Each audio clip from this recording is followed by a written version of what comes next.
বন্ধুরা প্রথম ম্যাচে বিরাট রেকর্ড করলেন স্মৃতি মান্ধানা। ওয়েস্ট ইন্ডিজকে 211 রানে হারিয়ে সিরিজ শুরু ভারতের। বন্ধুরা আপনারা যদি দেখতে চান কি রেকর্ড করলো মান্ধানা, কিভাবে ওয়েস্ট ইন্ডিজকে 211 রানে হারালো, তাহলে ভিডিওটি লাস্ট অবধি দেখতে হবে। চ্যানেলটিকে সাবস্ক্রাইব করতে হবে, একটা লাইক দিতে হবে এবং নোটিফিকেশন বেল আইকন দাবাতে হবে। বন্ধুরা ভারতের মহিলা দল ওয়েস্ট ইন্ডিজের বিরুদ্ধে 211 রানের বিশাল জয়, সেই ম্যাচে রেকর্ড করলেন স্মৃতি মান্ধানা। তিনি এক বছরে সবচেয়ে বেশি রান করলেন। বন্ধুরা রবিবার 17 রান হাতছাড়া করেন মান্ধানা মাত্র 9 রানের জন্য। ওয়েস্ট ইন্ডিজের বিরুদ্ধে প্রথমে ব্যাট করে ভারত 314 রান তোলে, মান্ধানা করেন 91 রান।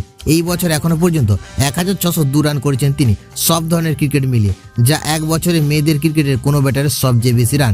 36টি ম্যাচে যে রান তিনি করেছেন তার মধ্যে দক্ষিণ আফ্রিকার বিরুদ্ধে টেস্টে 149 রানের ইনিংসটি সর্বোচ্চ। বন্ধুরা মেয়েদের ক্রিকেটে এর আগে কোনো ব্যাটার এক বছরে 1600 রানের গন্ডি টপকাতে পারেনি। রবিবার লরা উলভাতের রেকর্ড ভেঙে দিলেন মান্ধানা, তিনি এক বছরে 1593 রান করেছিলেন। বন্ধুরা ম্যাচে 314 রানের জবাবে ব্যাট করতে নেমে মুখ থুবড়ে পড়ে ওয়েস্ট ইন্ডিজ।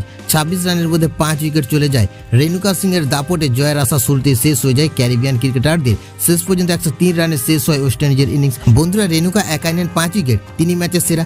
2 উইকেট নেন পিয়া মিশ্র, একটি করে উইকেট নেন তিতাস সাধু এবং দীপ্তি শর্মা।